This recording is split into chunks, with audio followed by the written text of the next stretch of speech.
guys, Lenny Reed, Dynomite Diesel Products. Kind of excited because Skylar got the opportunity to work with Will today. Will, where are you from? What do you do? I'm for Power Driven Diesel in Utah. Utah?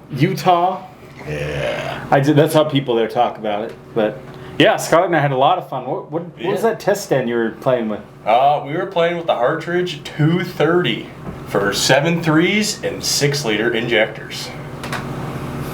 That's me waving to the test stand. Goodbye. So Lenny's getting out of the 6.0 7.3 injector game, and Power Driven is getting in the 7.0 and 6.3 injector game. Yep. Bottom line, we were getting into nozzle manufacturing. This building doesn't have enough power for all that as it stands.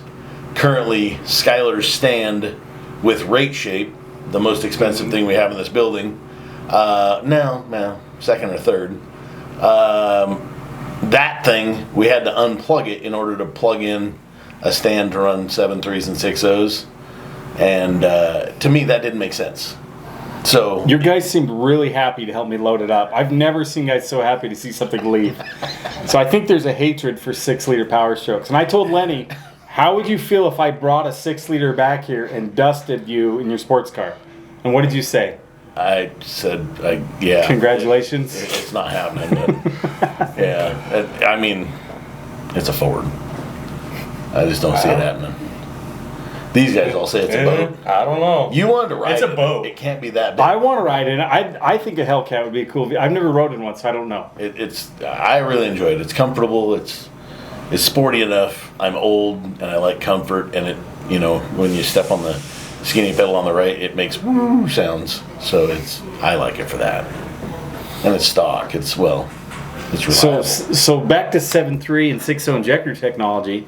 So we have a dyno. We have lots of trucks. I have lots of mechanics and employees that are enthusiastic about. In fact, I even have 6-liter Power Stroke ported heads and a flow bench.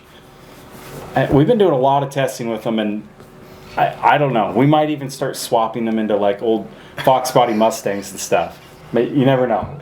I have a Fox body and I have a 7.3 that's begging to go in it. At one point it was going to be an LS swap, and at one point it's going to be a Cummins swap. Now it's potentially going to be a Power Stroke swap. Okay. I can make nozzles for that. Skylar? Yeah, we can. We can make nozzles. We're willing to help you. If you want to install dyno, play with oil pumps, all the other things, more power to you. The fact that you have the bandwidth that you have to test cylinder heads, dyno things, that's bandwidth we do not have. And we hired a CFO, and she basically says, stay in your own lane, make your money, and go home and don't stress yourself out at night. Therefore, these other things that we don't have the bandwidth for, we're gonna just get out of them, and that's what we're doing. So we did take the 6.0s and 7.3s off the sheets about 3 weeks to maybe a month ago, I guess. You have agreed to help me with any testing that I have to do for warranty potentially in the next year or so.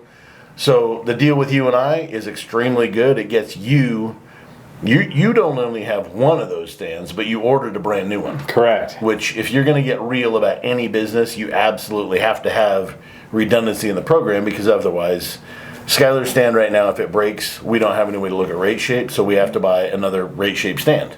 Like, if you're going to be business, if you're going to be in any business, you've got to be in the business. You can't just, a customer calls up and says, hey, Skylar, I need these things right away. We got all this other stuff going.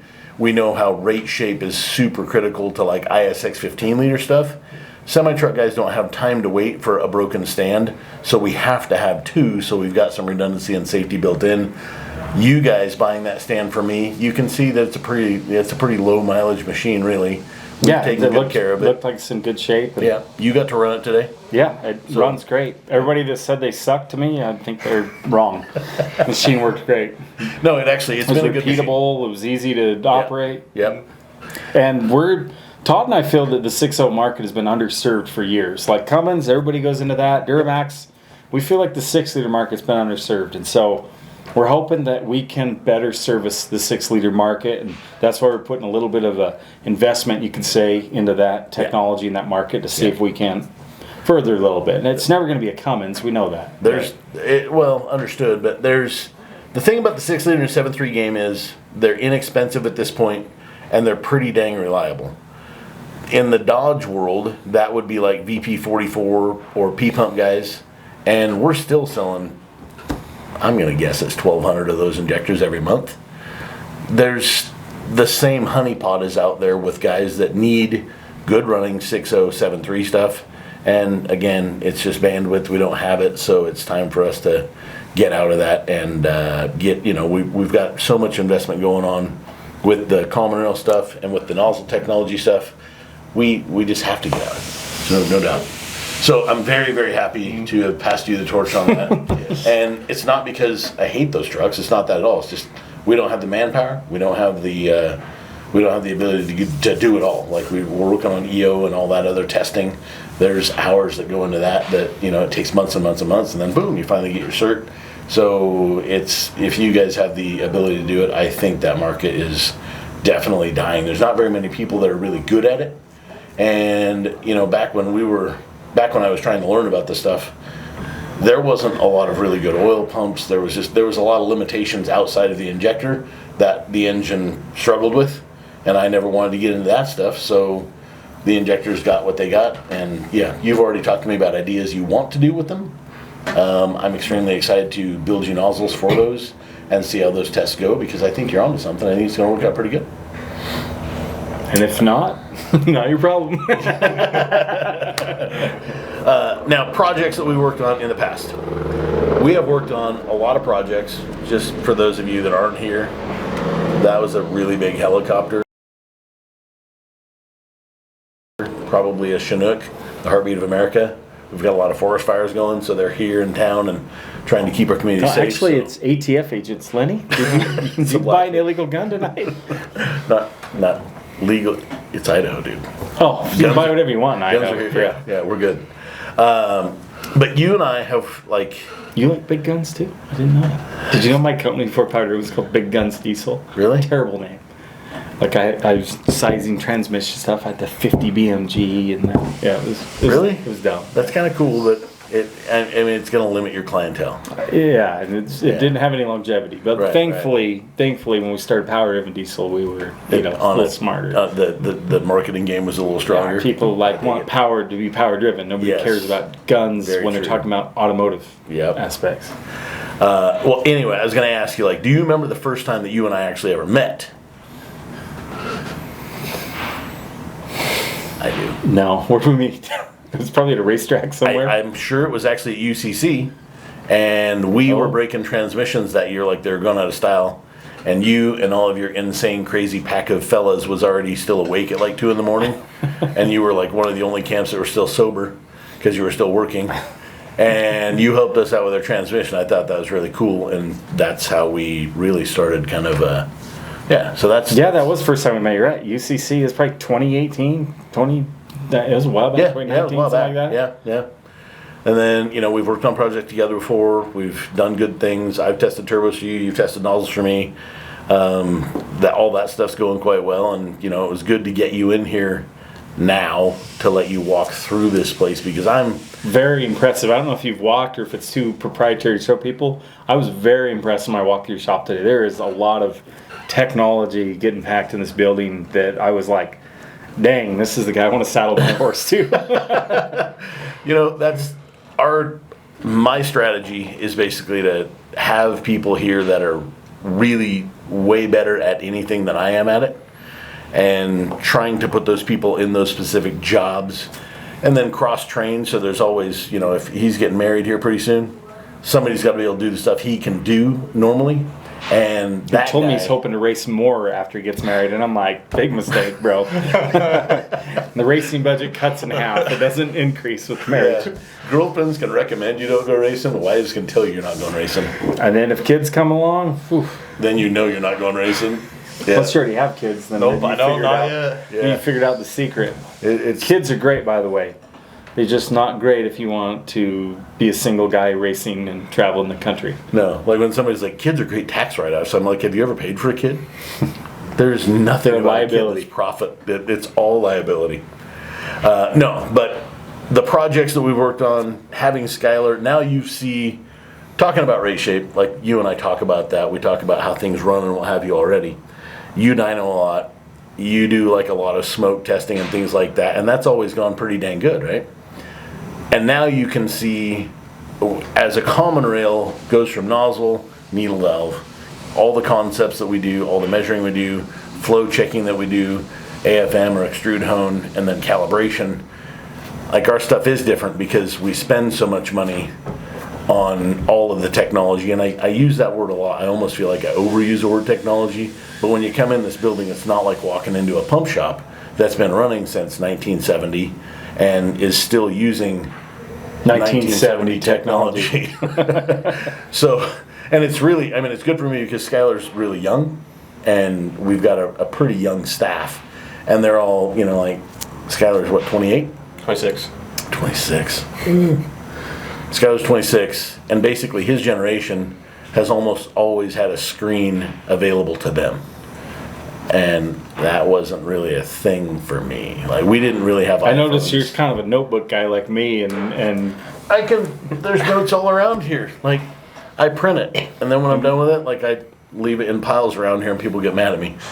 That's pretty much how it goes. Skylar's like freaking out the other day. He's like, I got no place to put recipes. I'm like, buy a computer? Is that what we do? And then they bought a computer, and now the tablet. We're tracking everything now. I would rather to walk up to a notebook myself and be like, there it is! That's the recipe. But he's whatever.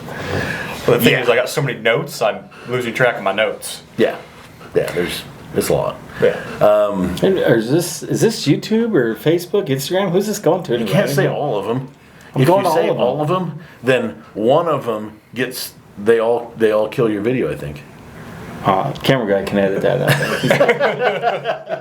YouTube. YouTube. So, honestly, and you saw that we have a patent. Yeah, you got a patent on your nozzle technology. That is awesome. I love the it. Downside is your competitors can now look up the patent and research it, but if they can't copy steal as it, long they as- can't copy it legally. Yeah. So Yeah. They stole it from me, Carmine. They took it. That was today. Today. No, it is, and there's tons. You see that stack of papers right there and there? That's everybody else's patents that I look at to try and figure out ideas that they've used that I could possibly like change a little bit to make better or make fit our situations. The reading is a lot, but it's fun. You know, it's fun to learn. It's fun to do, and it's a bunch of those patents are also old that they didn't have technology that we have available today. So now we can look at their ideas and go, oh, that was a pretty cool idea, and I'm struggling with the same situation, but there's a new tool now, so you don't have to copy their patent. You just got to like use new tools and technology after their ideas.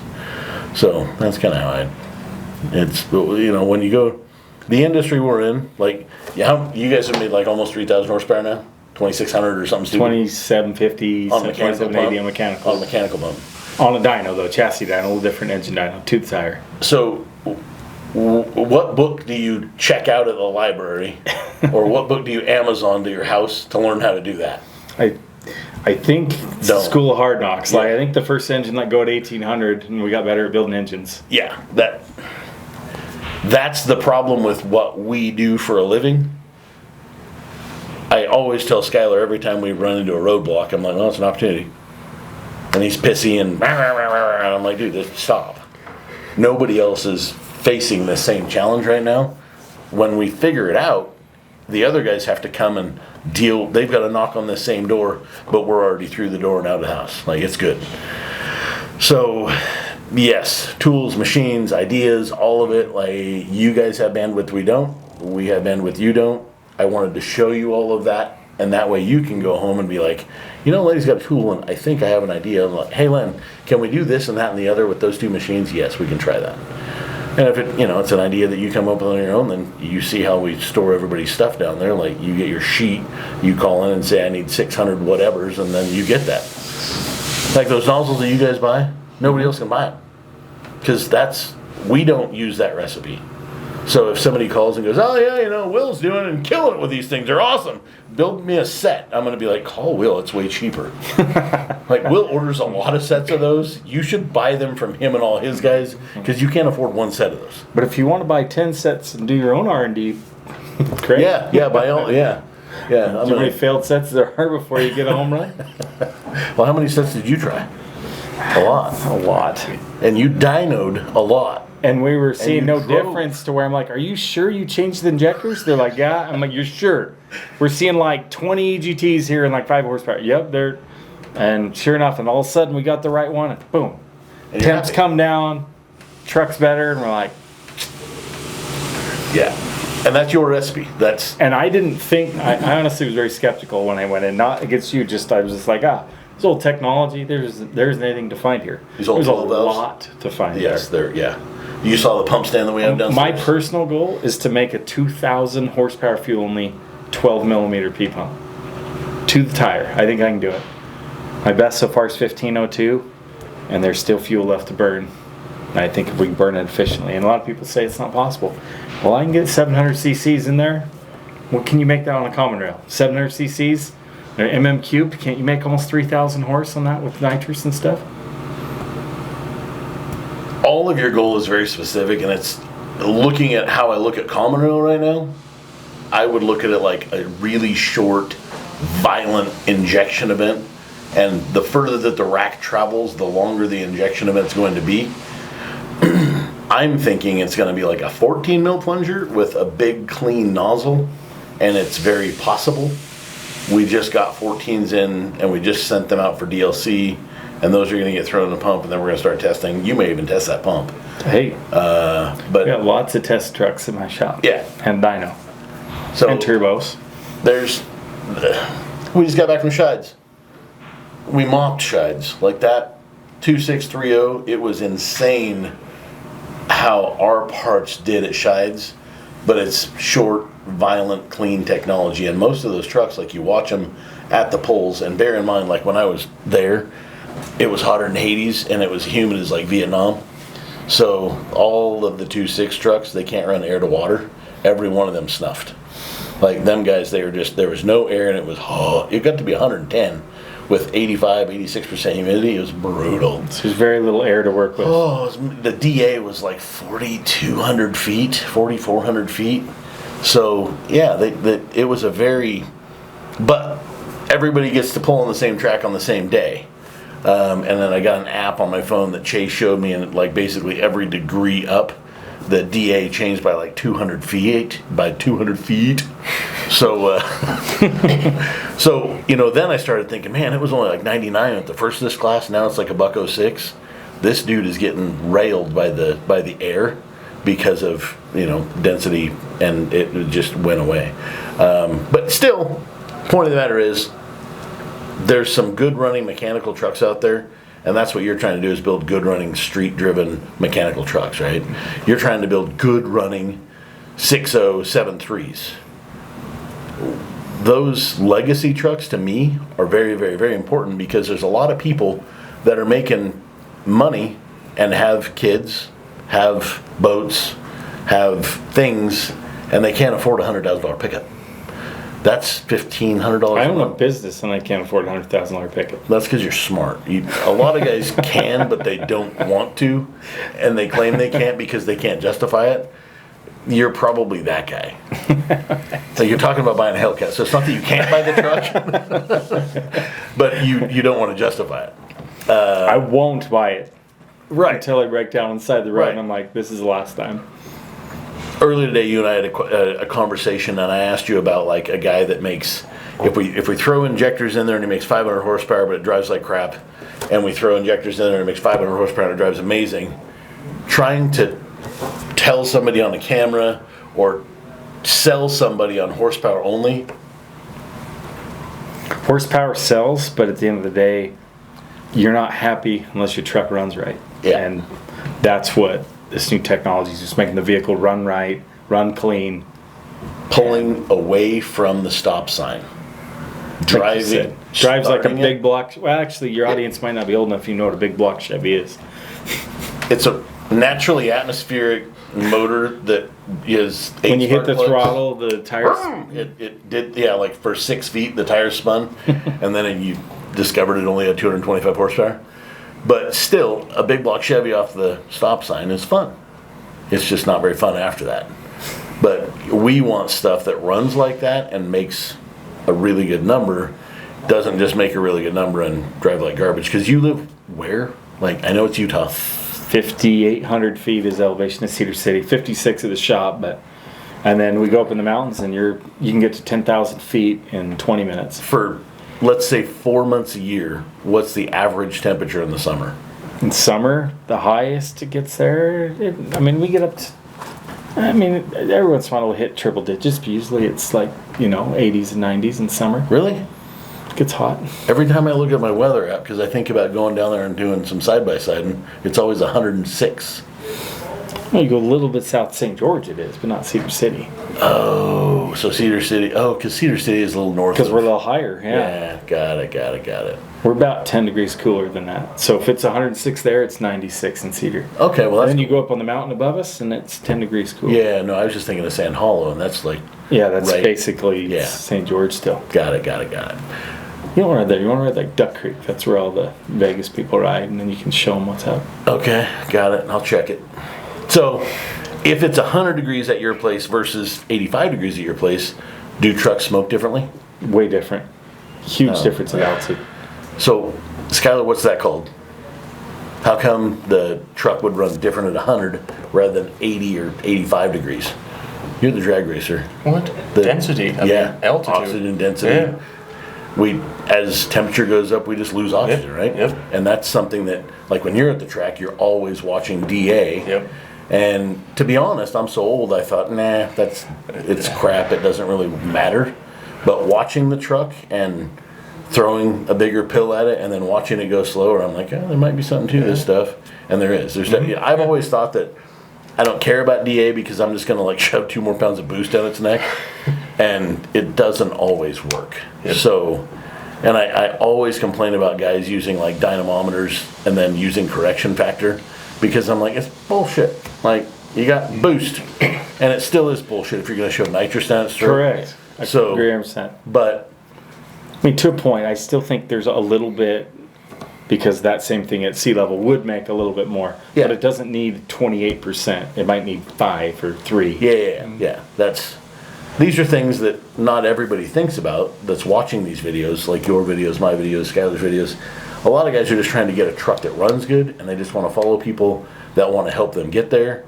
And I feel bad because when I jump on the old Facebook and I look at any forum, any group, like some builders group or whatever, there's one dude that chimes in, hey, I'm new to this, and I've got a super basic question, and then like 15, I'm going to call them pom-pom flinging nut swingers are there like trying to sell something to the guy without really, like, he's like, yeah, I'm new to this and I want some extra horsepower, and they're like instantly like trying to like sell him on exactly what they have and telling him how it's going to be amazing without actually knowing where the guy lives or what he's going to do with the truck. And then I'm annoyed because that poor dude is going to call a salesperson of your company, my company, someplace, someday, after he buys a bunch of junk off the internet, and he's like, dude, I've got all of these parts, and this thing runs like a bag of hammers. What can I do to make it different? And you're like, put it back to stock, and then buy these. And he's like, there's no way I'm doing that. Like, I've spent way too many days trying to get this thing to run right. And often then they sell the truck. That's what happens. They sell the truck, and they get mad and leave. Yeah, they leave the whole industry. Yeah, that's true. So, I guess, Skylar, when you, today, with Will being here, what did it make you feel like compared, like, he's obviously like a professional in this industry, is doing big things. Yep.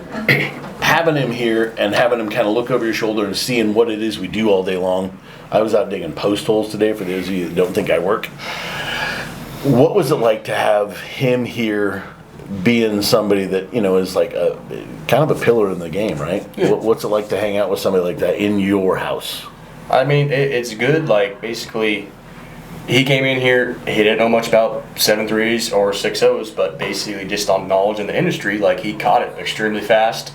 Was like, I showed him one 7.3 thing, one thing on the 6.0s, and then he was pretty much running the stand by himself, and I was just overlooking him and telling him things to do, and like, if this happens, do that. Or you can do this, just giving the basics runs down, and he caught it super fast, was able to, and I know he's already got ideas brewing on some stuff that I showed him on him, and I know he's thinking of some things already, so yeah, be on the lookout for that, what they're going to do with those things.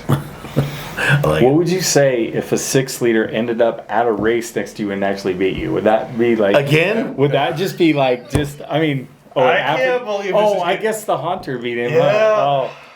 Twice. Oh, okay. Not Maybe I just was once, thinking about twice. that. Twice. Yeah. The second time was just kind of bad luck. What's funny is at heart I'm really not a Power Stroke fan, but it's so fun because Cummins guys are so loyal, and I'm a Cummins guy too. But I don't let people get on my skin. It's so easy. Yeah. It's I like really. Cummins, but I enjoy, like snowmobiling. I did snowmobiles long before I even had a diesel truck, and the crap talking between Polaris and Arctic Cat and Yamaha guys, which I really never got. what brand do you ride anyway? And now today I ride like Skidoos, and I still have an old Arctic Cat that it ripped back then, and then I still have an old. I have an Arctic Cat Polaris. 700 because that's what I got a deal on. Yeah, that was. And it ran okay. It's a 2012 or something. You should have got a deal on that. That's big and heavy and slow. It's the opposite of what your personality is. Yeah, well, I had a 440 before This is that. why the crap talking starts. All right, so this is how I really got. So I started this company, rode snowmobiles for 2 or 3 years, and then just got so overwhelmed, especially in the wintertime, between trying to raise kids, stay home with them on a weekend or two, and when you're not racing trucks all summer long, it was like, well, wintertime was a better time to do that. So I quit riding until I bought a sled in 2016 because the kids are out of the house and it's time for me to ride. And then UCC really took off, and then I quit riding again. So I sold the sled, we built UCC truck all winter long for a few years, and then I realized how dumb that was. Well, I love snow and I like cabins a lot. So one day I was driving from here down to Premier to do like Premier dealer training.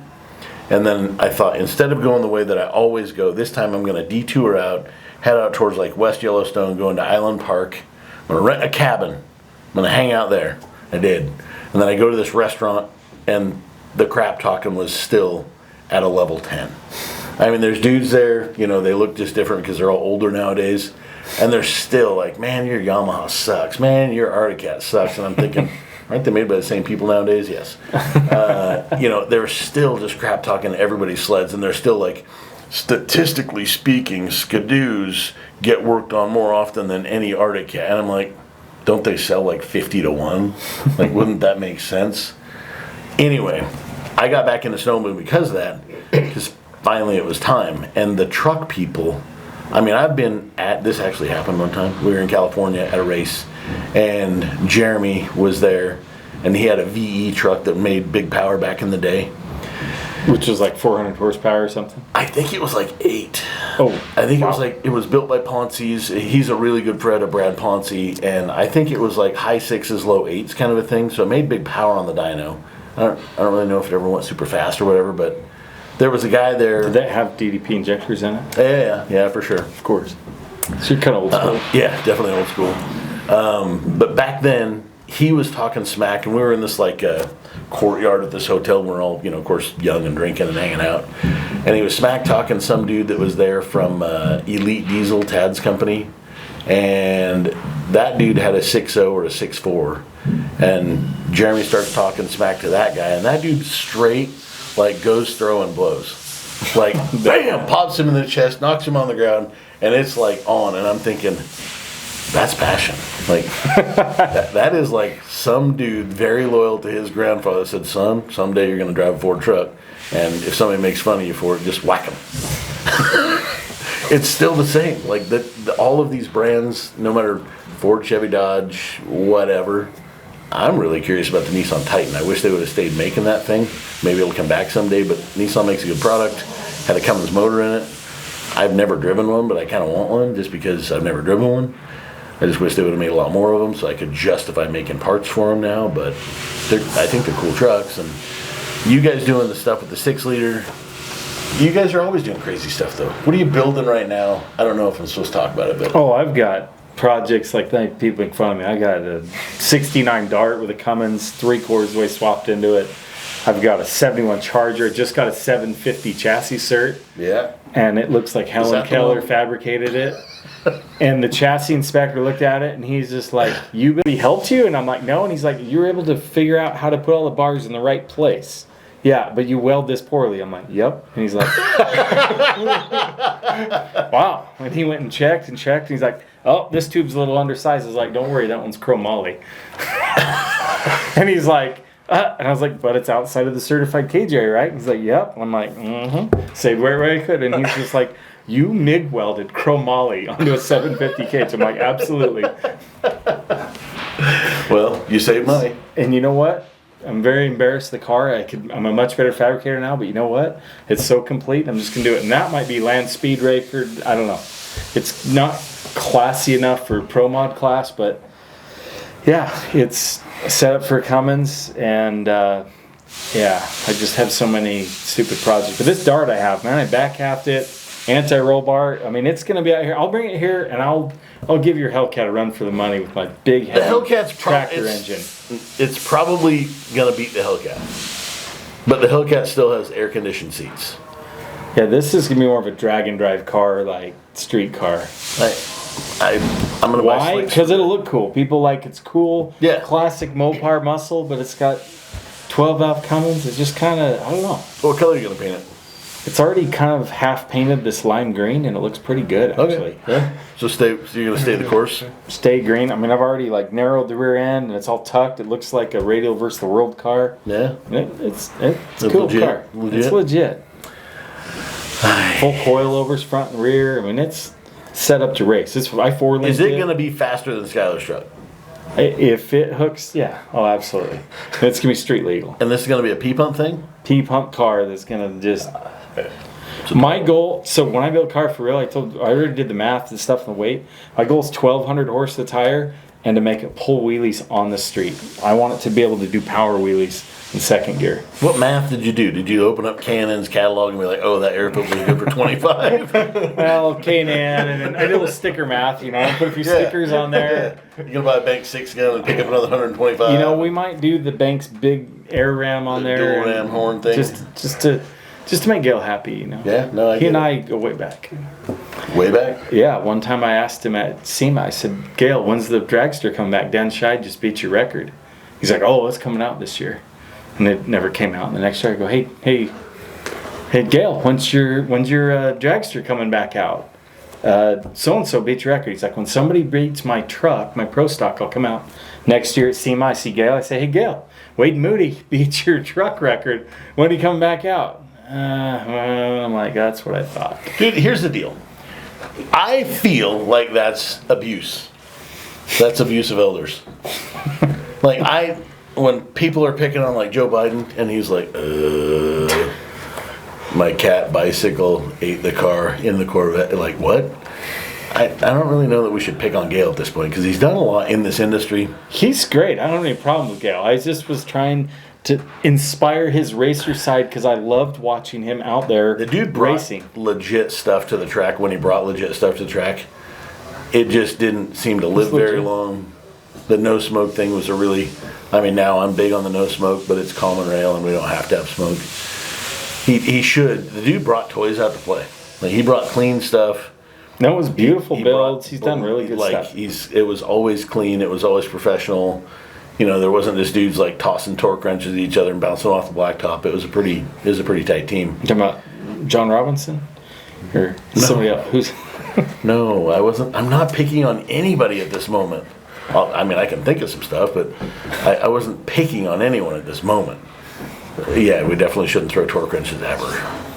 I'm clumsy enough. just not Snap-on ones? They're kind of expensive. Any of them. They're all important. If you're using a torque wrench, it's because that By the bolt way, might your save a Snap-on life. dealer came today and he got me for like $50, and I'm like, I'm not even in my home state, and he still got me for money. That's good. It's like he saw me and was just like, oh, that is a sucker I can get $50 from. $50? Did you buy like one of those extending pencil magnets? I bought a soap dispenser for my bathroom. Our local dealer's been out of stock for 3 months. I was like, hey, you got one of them soap dispensers? He's like, absolutely. I'm like, take my money. Dude, this is Idaho. Like, we have everything. Like, Build Back Better's actually working here. And we get stuff. We can't find employees. They're all willfully employed. Everybody's working, and it's wild. Like, it's wild. All right, so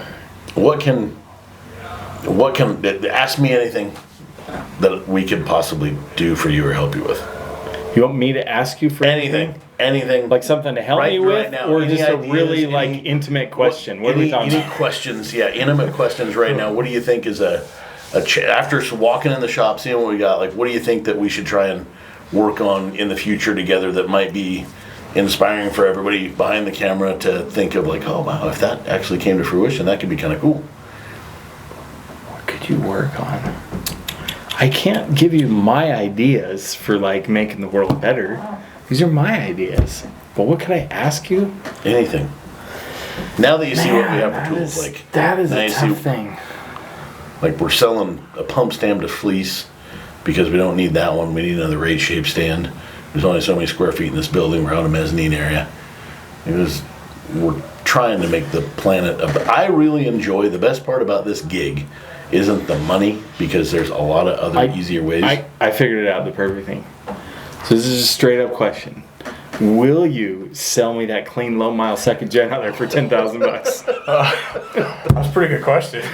You know, It only has what, 38,000 miles on it? it's 30 something. 30, yeah. So the real question is, where did you find that? How did you find a second gen? Didn't you buy it with like 8,000 miles or 10,000 miles, something crazy on it? I think when I bought it, it had like low 20s. And basically, here's the story. Dishman Micah Dodge sold it brand new in 1997-ish. So I have the window sticker, I have like the sold sticker, like all the deal, the paperwork. And that's Dishman Micah. That's one in Spokane. yeah, right? yeah, in It's Spokane. Spokompton is what yeah, in the Compton. locals call it now. Yeah. Anyway. So he bought it, but he lived in Spokane and he worked in Alaska.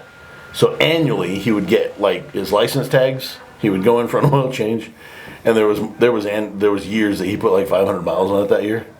And so I got all that as well. And then we did the car lot I bought it from was Kyle at it's Hurricane, but what is his car lot? I don't remember his car lot name. Shoot, gosh dang! Did he starts buy with it at the L. auction or something, or how did he get No, it? this dude came into his car traded it. lot, traded it in, and then walked out with like a 6.7 2014 or something. So this truck, like, paint was all flaking off it and stuff. Has it been parked outside?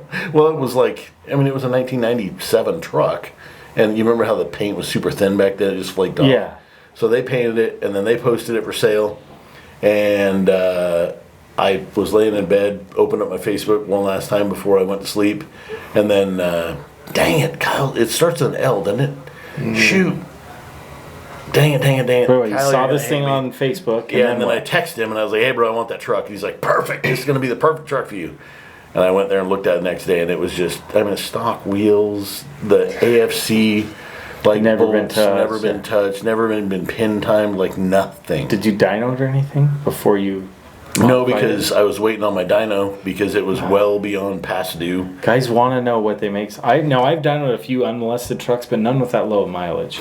All the ones I've dynoed had at least 100 on them. Well, I dynoed back when I first started. I was dynoing these things stock every day, like one or two a day. The 215 trucks made like 202, 203. The 180 trucks would make like 165 to 170. And then, you know, like the earlier trucks, they were all 10 under whatever they were advertised as well. So I'm sure that truck was, 170 horse pretty much. And it was kind of cool. That moment, I should have committed to not touching it, because when you get in an old truck that's never been molested, it sounds different. They're quiet. They've got cats on them and all the stuff, and they're very, very different. It's the experience. I should have left it alone. Instead, I put twins on it and made it. I've got room in my trailer, so I mean, I'm just saying. Brent Wilsey wants that truck real bad, so I've kind of made him a deal on it, and he would kill me if I got rid of it to him or anybody but him. So I'm gonna have to bow out on that one. Yeah, that was my There's question. another one right over there. I just wanted There's to know. a two-wheel drive with 125 on it. I got three of them things with less than 150,000 miles on them. That's just the only one with less than 40 on it. Everybody wants that truck. Do you know how much I paid for that truck and then threw at that truck? I have no idea. What'd you pay for it? I'm probably 60 deep. 60? The friggin' Carly suspension kit was like $7 or $8 grand. What did it cost when it was new? That truck. I think I paid. Oh, new? What do you think that truck sold for new? It sold for like 24. So that's the best investment somebody could have ever made back then, was buy a truck and not use it, hold it for 20 years, and then it's worth $24,000. What'd you buy it for? 24? One thing that you're never going to hear an EV vehicle owner say is, I bought that car, kept it for 20 years, didn't put a battery in it, and still came out making money on it.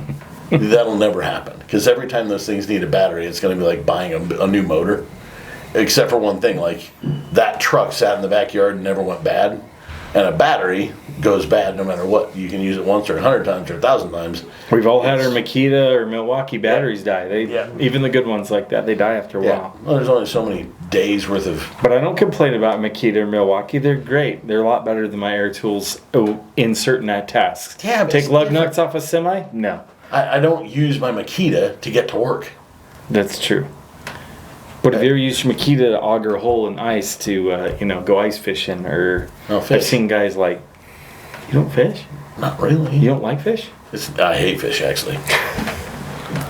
You steak guy? Steak's where it's at. I personally feel that You guys didn't know, but Lenny and I are cut from the same cloth.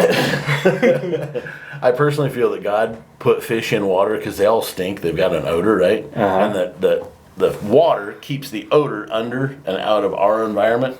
So you're basically breaking God's law by bringing that stinky thing up into our atmosphere. And then when you put it in a pan in a house, you've just violated the house.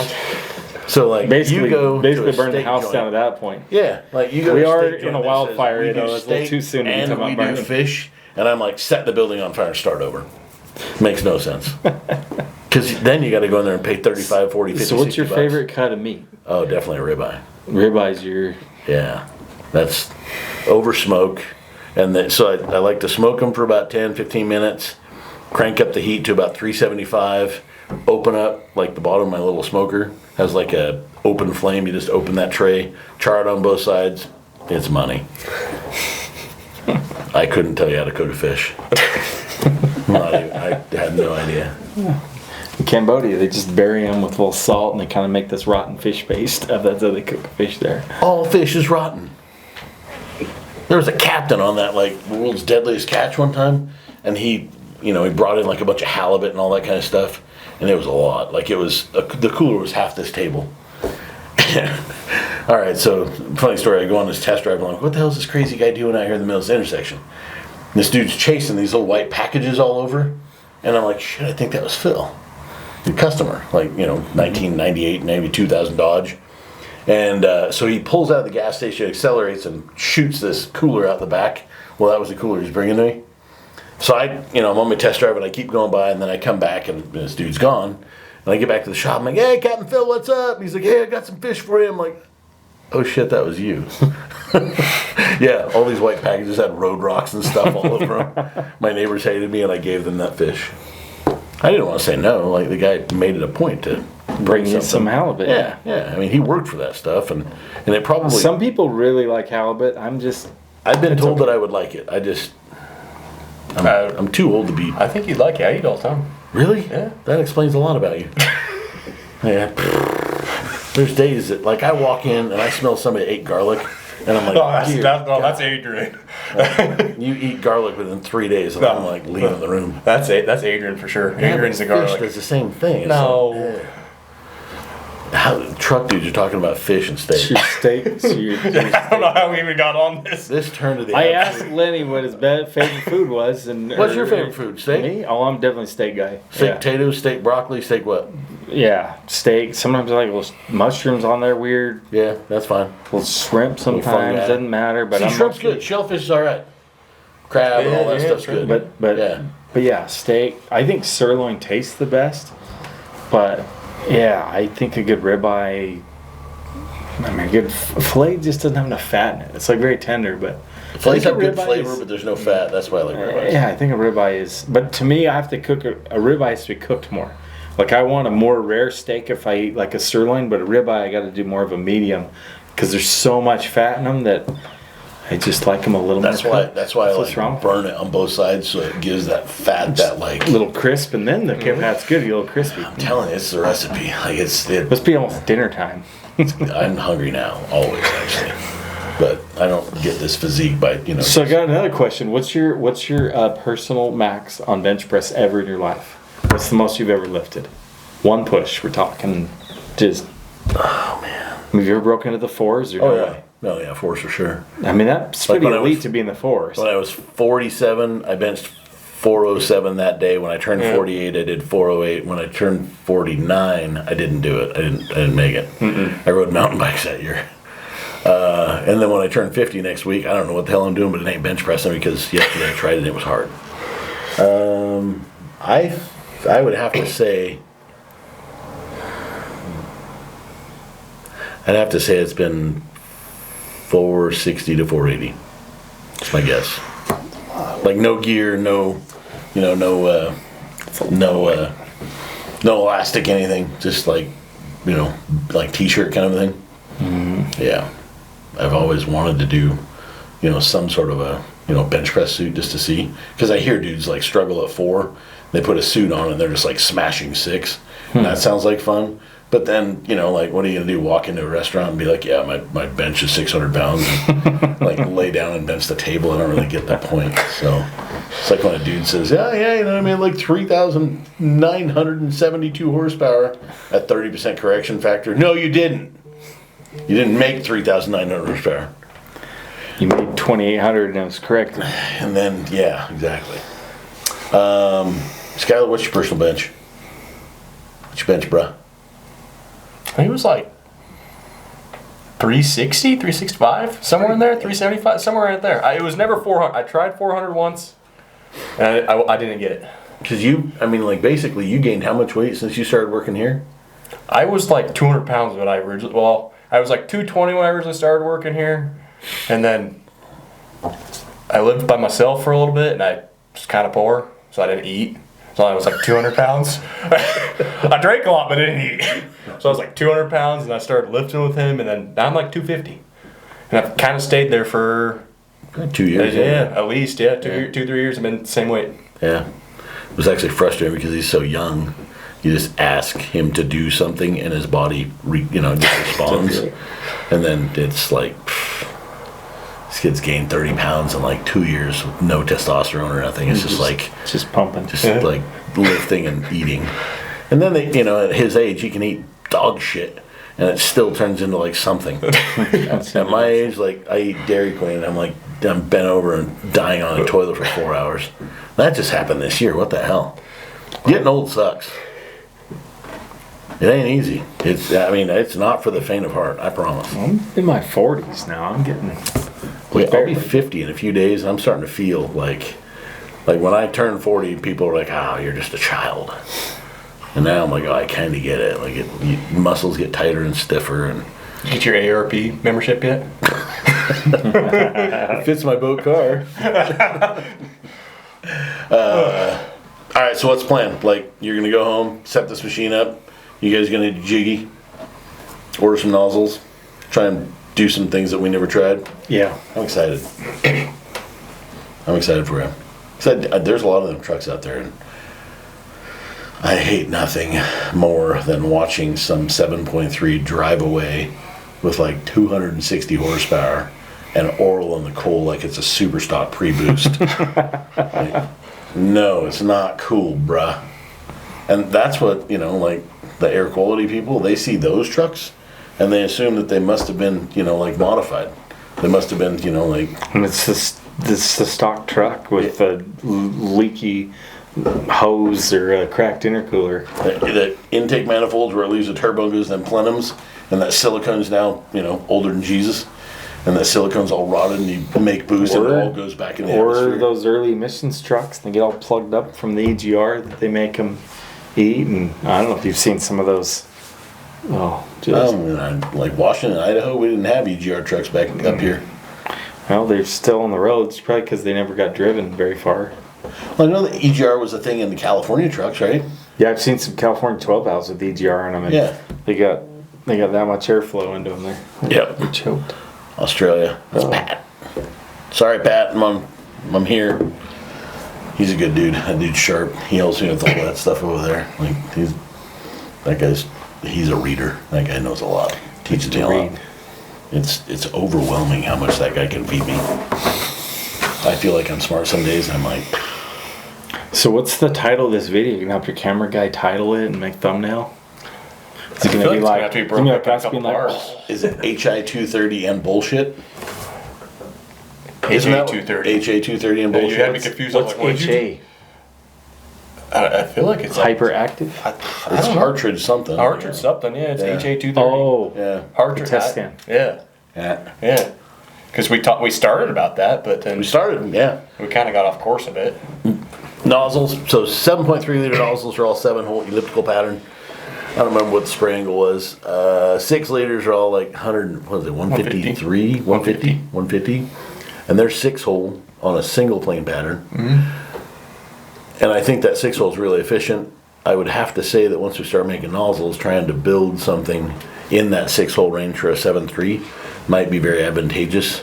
And then we've been putting pilot holes in all those 7.3s for a couple of years, and that wakes those suckers right up. Like all the smoke and all the haze cleans them right up, and they just drive really good. So obviously you're going to want to do that stuff for sure. And then sizing wise, like, well, The size stuff, yeah. whatever you want to do, because now there's good oil pumps out there, and you've got good turbochargers, and you guys test the heck out of turbos. You start matching the turbos like you do with the Cummins stuff, and getting the injectors right. They actually could be very, very, very fun to drive very soon. I'm kind of excited about And it. the airflow, they like the 6 liters, because they have 8 cylinders, so they flow like about 150 CFM on the intake side. And that's about what a 24 valve or 6.7 Cummins heads flows on the intake side. But there's 8 cylinders. Yeah. So the fill per cylinder on them is about like a, I don't know, it's called a stage 2 ported, like a top level ported common rail with stock valves, not oversized valves. A 6 liter head on the intake flows as good as they do Yep. per cylinder. But on the exhaust side, they flow worse than a 12 valve Cummins. So that's easy to fix, though. But when you're porting, you have access to both where the air comes in and out. And Yeah. we can port the heck out of the exhaust side very easily. Doesn't affect swirl. So they just run better everywhere. Yeah, There's yeah. no disadvantage. That And so we've been finding all kinds of gains playing. so legitimately, Master. you're just lacking fuel at this point. Like you feel like you've already found the air. You can put whatever turbo on it you want because you guys have your line. We've been able to crack 600 horsepower with stock injectors on What? 6 liters. 600 with compounds. It sounds like some Canadian correction factor stuff. How many percent correction was that? Like 18 Yeah. at altitude. I'm not a correction factor guy. 600 minus 18%, what's that, like 360? 10% 60 off of there, so it's like still over 500. So let's say 600 minus 18%, 492. I mean, I can believe that. It's Yeah. not minus 18%. 600 divided by 1.18 would be minus Okay. 18%. 600 I don't know, divided regular to do by math. 1.18 equals 508 508. horsepower. Yeah. That's a legit 500 on stock feeling. That's actually very impressive. I would have never thought they're capable of that. And then, everybody liked the transmissions. I like the trucks, like the, We stock transmission with just a converter. yeah, We've gotten to hold like 720 on our dyno. I believe it. Yeah. Now they don't do that for a long time after, but they'll hold 500 for years, Right. years and years Right. to the tire. Yeah, and So- then the IFS, like the coil spring trucks, those things drive like a dream. So that's really exciting for all that whole clan. It's going to be good to come out with recipes that just work and are prescribed to work together. Finding gains with swirl, we're cleaning up idle haze at the swirl Really? in the heads, and so. But we've also found ways to clean up smoke, pilot jets. So I'm just thinking, man, if you combine the two, which is what we did on Todd's Mega Cab Cummins the other day, Yeah. make it some good power. And that Meg Cab Cummins is a street-driven truck, Street driven. and it's like 13 plus. I honestly think it'd do 15 on anybody's dyno. Really? It is rowdy. Technology today is amazing. I love it. But it takes everybody in this industry to do it. Like, we're going to be very, very, very good at nozzles and injectors. And one of our biggest competitors, S&S, like, they're doing the Motec stuff. I support and promote that because we don't have the infrastructure, the bandwidth to do it. It's just not in our wheelhouse. They came from that, more techie electric side of the world. They enjoy it. They've got a good gig on it. So like, I'm gonna buy one of their Motecs, put it in my super stock, and then use it on our dyno and things like that. Because when our customers want to buy injectors, what are they going to control that kind of power with? A Motec. Just go see S&S.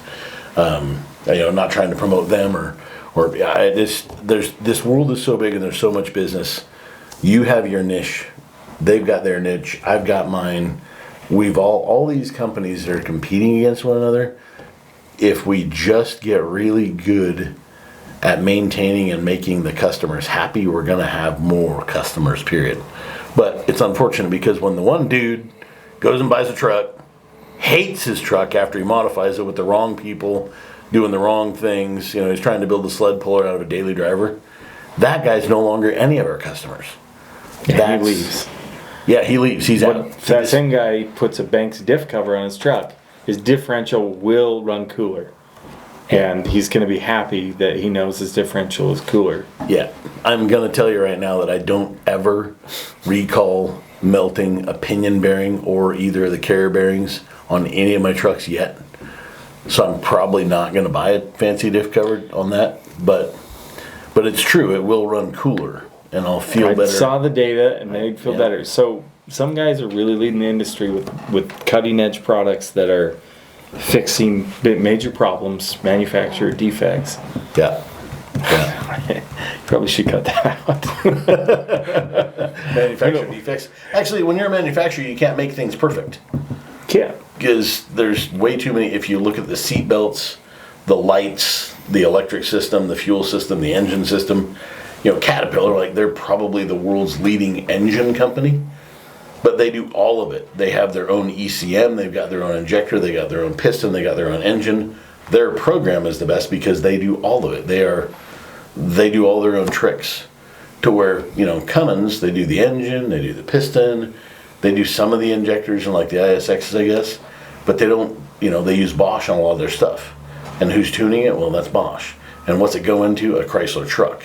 There's no Evel Knievel in that recipe. Mm-hmm. So there's room for improvement in all of that game because you've got three companies that aren't, they're all getting requested and required to do certain things, I guess, but they're not all doing it together. Here's your engine. You wanted it this way. Have a nice day. Goes in the truck, doesn't really work. That becomes a tuner's problem like Chrysler. It's just never going to be, the Caterpillar stuff is, they're literally doing all their own tricks. All their own stunts. I like that. It's kind of cool. And with what you guys are doing, like on the 6 liters, cylinder heads, turbos, all of it, you're kind of doing all of your stunts. That's a big deal. Well, camera kid's back there getting all edgy looking. Well, he's been looking edgy for a while. He's like, we have 10 seconds left. It's like and 30 again. 4:17. 4:17. Yeah, let's go eat steak. Yeah. That's good. Yeah. You good? You hungry? I'm always hungry. Yeah, me too. Thanks for coming out, man. Appreciate you. Yeah, no, I appreciate you. Skylar, thanks for showing me around today. Yeah, thanks for teaching showing the ropes. I asked him a lot of questions today. I know, that's fine. I was like, that's gonna be a hard question to say. What did Will? What was it like being like this industry pillar? It's just like, what does that do? How does this work? How does that go? I asked a lot of questions on that stand, but I got to train. Minions how to do it. So I wanted to know. The minions you got to rely on, so pretty soon they're not minions anymore. Yeah, they're not. Yeah. No. Otherwise, I got to just give it to Meyer and say, here, figure it out. And he'll figure it out. He's good. Yeah. No, but if I could just explain it. Yeah, if you spend 6 hours on it with him like you did with Skylar today, he'll be able to train any guy how to do it. Yeah. I definitely know that I'm not going to let the lowest man on the totem pole run that machine. It definitely takes a little more brain power. Yes. You can't have a $12 an hour guy running that. No. I mean, you could $20 an hour guy, or better. Yeah, you could break the machine pretty quick and possibly even hurt a guy. So, that's the thing about common rail. Nobody really understands. There's so much pressure there that it could inject into your skin, and then you just call the wife and say, I'm not going to make it today. Leave one place setting open tonight. I'm not going to be there. Yeah, little poison diesel. You're getting that. Little diesel hits the heart, and it's game over. Yeah, it's not the phone call I want to make. So, good luck. Use UCF 1. That's good stuff. I like it. All right, let's go. Yeah. I'm out. I'm hungry. You? I'm hungry. You Let's hungry? go. Yeah. Everybody's hungry. We're out, guys. Thanks for watching.